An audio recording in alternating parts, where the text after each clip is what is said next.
Olá, meus amigos, muita paz. Ao buscarmos uma reflexão breve em torno da importância do Livro dos Espíritos, me parece relevante lembrar que o Livro dos Espíritos foi publicado 2 anos antes de uma obra denominada A Origem das Espécies, de Charles Darwin. 2 livros que representaram mudanças no paradigma do século XIX. O Livro dos Espíritos apresentando uma filosofia espiritualista, bem estruturada, séria, racional, e o livro A Origem das Espécies apresentando pela primeira vez uma teoria sistematizada sobre a evolução, a teoria da evolução pela seleção natural. 2 livros, portanto, revolucionários, cada um na sua área. Em comum, esses livros possuem uma ideia central, que é a evolução. Theodosius Dobzhansky, um grande geneticista do século passado, ele dizia que nada faz sentido em biologia se não for à luz da evolução. E nós poderíamos dizer a mesma coisa. Nada faz sentido à luz do espiritismo sem o significado, o eixo central da evolução. Mas é importante considerarmos que o conceito de evolução para a ciência é diferente do conceito de evolução para a doutrina espírita. Para a ciência oficial, evolução é qualquer modificação no conjunto de genes de um indivíduo que permite a sua melhor adaptação ao meio. Não tem nenhum conceito de progresso, de aperfeiçoamento, de desenvolvimento, diferente do espiritismo. Evolução para nós significa desenvolvimento, progresso intelecto-moral, aperfeiçoamento. E a ciência está certa quando ela não vê na evolução uma ideia de progresso. Por quê? Olhem só, 99% das espécies que existiram na Terra já desapareceram. Sabe-se que uma espécie de vida terrestre sobrevive 2 milhões de anos e desaparece. A de vida aquática um pouco mais, 4 milhões de anos. Como se pensar em evolução quando tantas espécies estão desaparecendo? Acredita-se, por exemplo, que daqui a 5 bilhões de anos o hidrogênio do Sol vai se esgotar, o Sol vai explodir e toda a vida que depende dele vai se extinguir. Como é que nós podemos pensar, do ponto de vista biológico, em progresso, se na verdade nós vamos todos ser extintos? Até mesmo alguns dados evolucionistas são muito curiosos. Por exemplo, alguns peixes que vivem em águas profundas evoluíram para a perda dos olhos, o que para nós é um absurdo. Mas como assim evoluiu? Sim, evoluiu no sentido de transformou-se. E a perda dos olhos para eles foi altamente lucrativo, permitindo uma maior sobrevivência. Por quê? De que lhe valiam olhos vivendo num local onde não chega a luz solar?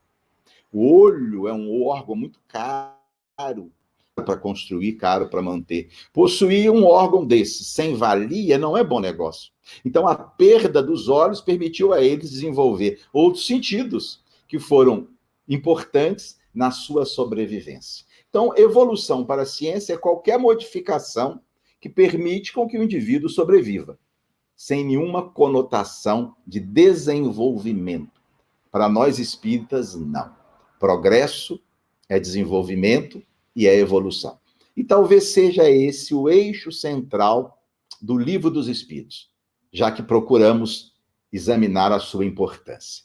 O Livro dos Espíritos nos propõe a ideia central de que um princípio inteligente, simples, ignorante, mas perfectível, através de uma série imensa de experiências, ora na dimensão física, ora na dimensão espiritual, se desenvolve, expande as suas possibilidades, até chegar àquela perfeição relativa que lhe é possível.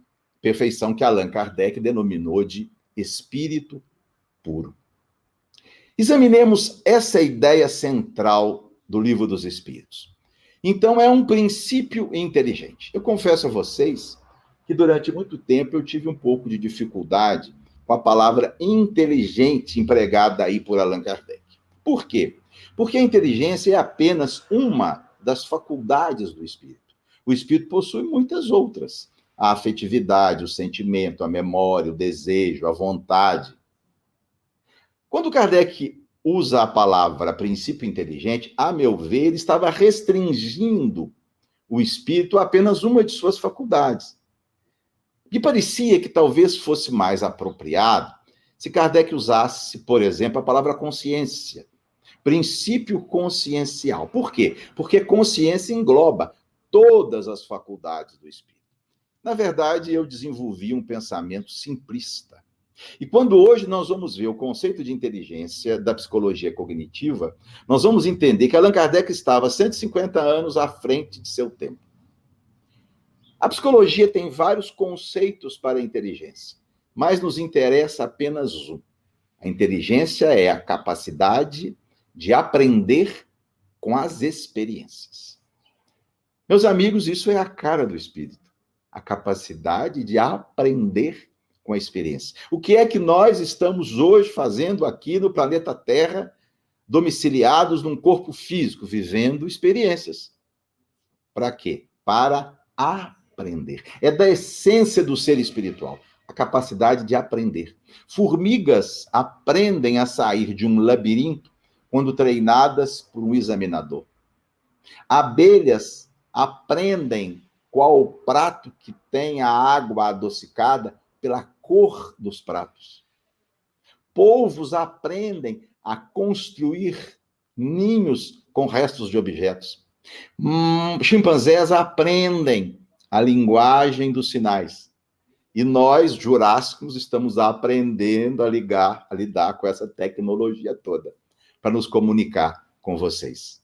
Portanto, é através da capacidade de aprender com a experiência que o homem deixou a selva, aprendeu a se unir e venceu um ambiente extremamente hostil.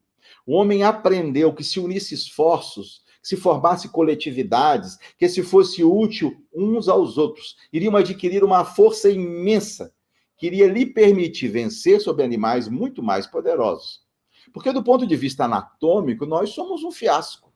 Nós corremos mal, pulamos mal, não temos unhas potentes para o ataque, não temos dentes poderosos para a defesa. A nossa infância é a mais frágil e mais longa do reino animal, mas nós hoje somos a espécie mais bem-sucedida do planeta, com 7,4 bilhões de exemplares e que habitam quase todos os ecossistemas da Terra. Como nós conseguimos, com toda a nossa fragilidade anatômica, chegar onde chegamos? Porque nós aprendemos a viver juntos, a compartilhar, a dividir as responsabilidades. Portanto, plenamente justificado o uso por Allan Kardec da expressão princípio inteligente. Mas a ideia explanada pelo Livro dos Espíritos vai dizer que esse princípio inteligente foi criado com 3 marcas de nascença: a simplicidade, a ignorância e a perfectibilidade. Primeiro, simplicidade. O que Allan Kardec queria dizer com a palavra simples? Possivelmente, Kardec se valeu de conceitos de um grande pensador inglês, seu contemporâneo, Herbert Spencer. Spencer dizia que tudo que existe no universo evolui, tudo sai do simples para o complexo. Simples para Spencer é algo homogêneo, formado de poucos elementos, de poucas partes, em que essas partes interagem umas com as outras com poucas possibilidades, diferente de complexo. Complexo é algo heterogêneo, formado de muitos elementos, de muitas partes diferentes, em que essas partes interagem umas com as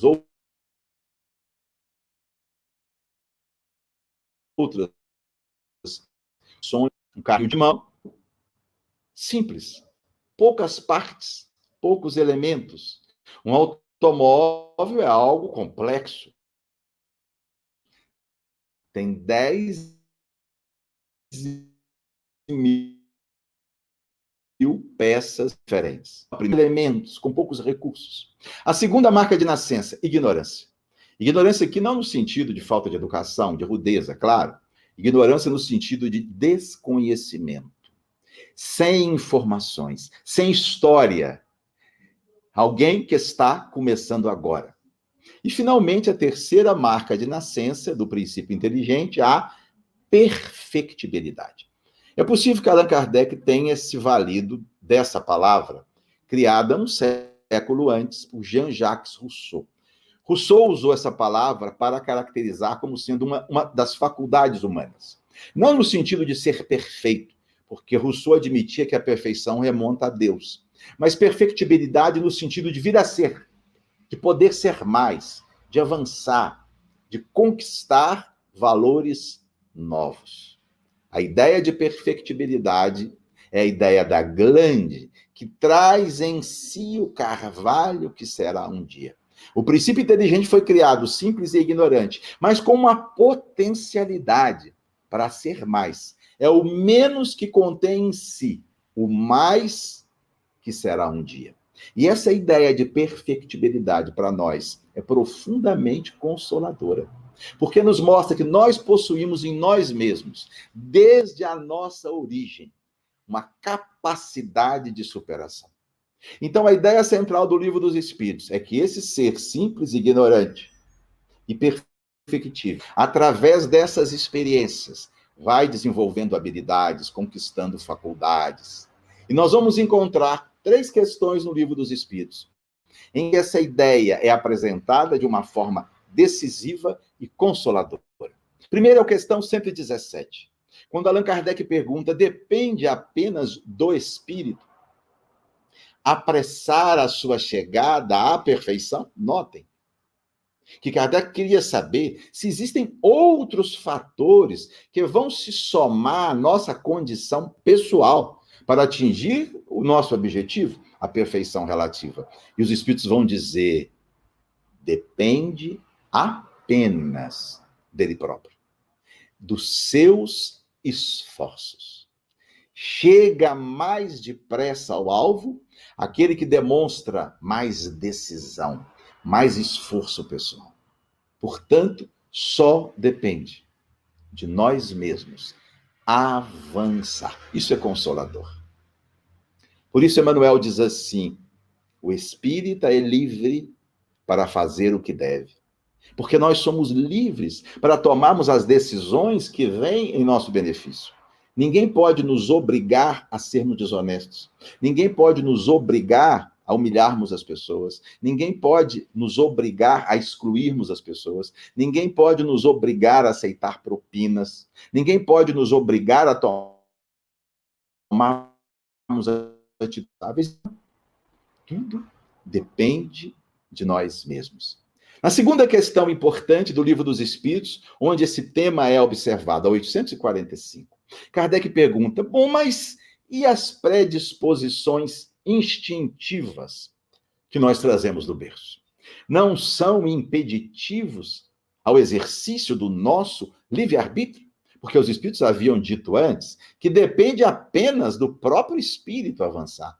Kardec quer dizer, pera lá, mas nós nascemos com determinadas inclinações inatas, e essas inclinações nós temos que entendê-las de 2 formas, ou de 3 formas. As inclinações que o próprio espírito traz, as suas más inclinações, fruto de experiências anteriores e que se incorporaram à sua individualidade como sendo tendências nefastas, a vaidade, o egoísmo, o orgulho. Podemos entender também como más inclinações as de origem genética, e hoje nós sabemos que há genes relacionados, por exemplo, à violência. Herdar de nossos pais esses genes pode ser uma forma de arrastamento. E, finalmente, um terceiro grupo de tendências, que são as más influências da família, não é? A má criação. Tudo isso pode se somar, fazendo com que o espírito tenha que lutar contra essas tendências. Essa é a pergunta de Allan Kardec. A resposta dos benfeitores é uma das mais importantes da codificação. Eles vão dizer assim, jamais. Não existem arrastamentos irresistíveis para o mal. O homem sempre pode resistir ao mal quando lhe apraz. Os espíritos admitem que existem arrastamentos. Admitem. Esses arrastamentos são as nossas más inclinações que trazemos do passado. São as questões biológicas, sem dúvida. Há determinados cérebros construídos por genes que nos fragilizam de uma ou de outra forma ética. As más tendências da família, do mau exemplo, do meio que fomos criados, sim, são arrastamentos, são fatores predisponentes. Jamais arrastamentos irresistíveis, diz a 845, porque o homem sempre pode resistir ao mal.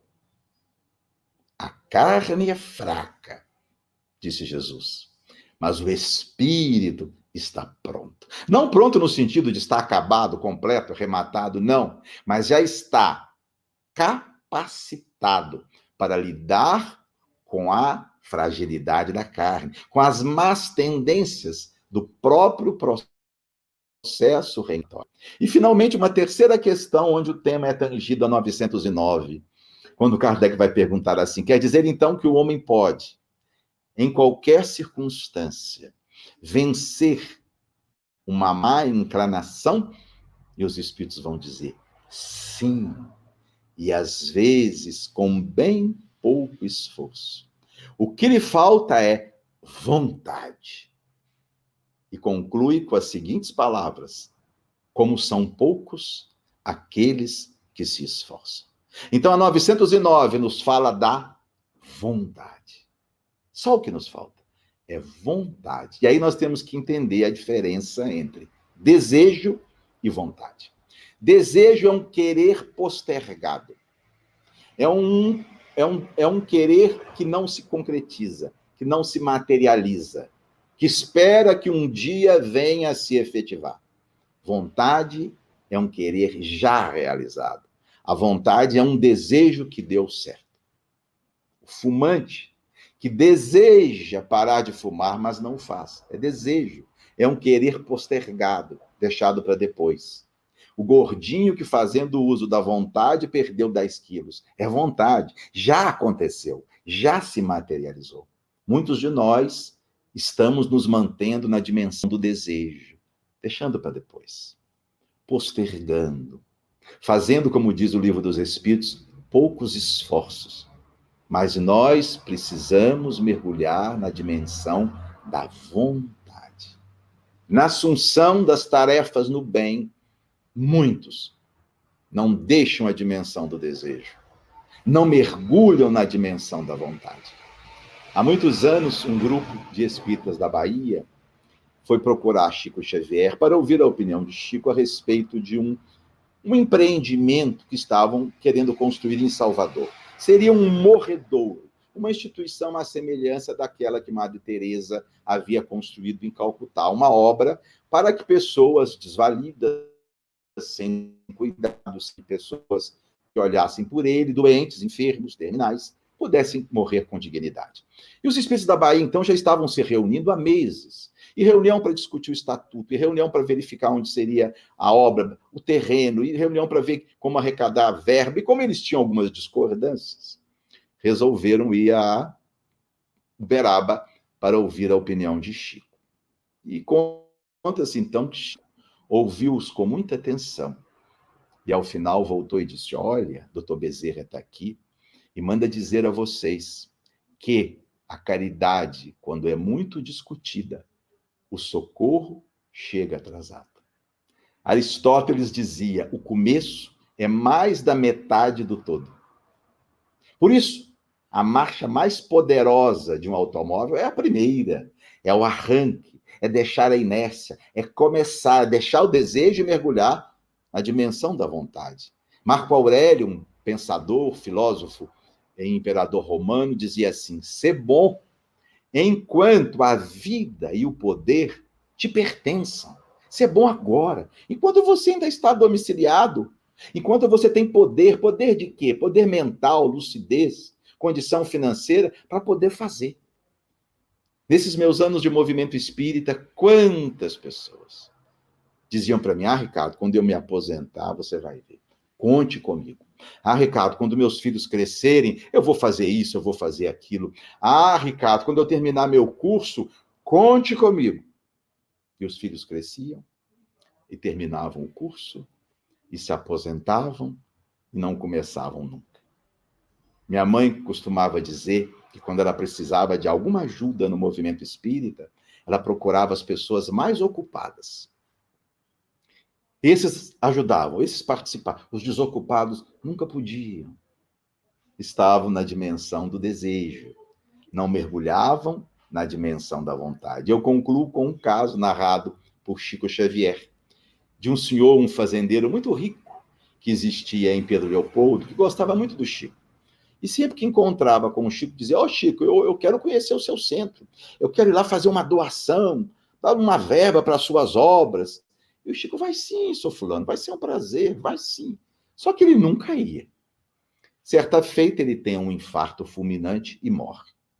Passam-se alguns meses, Chico Xavier está chegando no centro, e quem vê ele sentadinho na última fila, com um talão de cheque na mão, uma caneta, Emmanuel lhe aparece e diz: olha, Chico, eu tenho duas notícias para lhe dar, uma boa e uma ruim. Meu irmão, dá primeiro a boa. A boa é que o nosso irmão veio aí, ó. Ele não vivia dizendo que viria? Pois é, veio, não é uma boa notícia? E o Chico: é uma boa notícia. E a ruim? A ruim é que ele não sabe que morreu. E é você que tem que dizer a ele. Um forte abraço a todos vocês.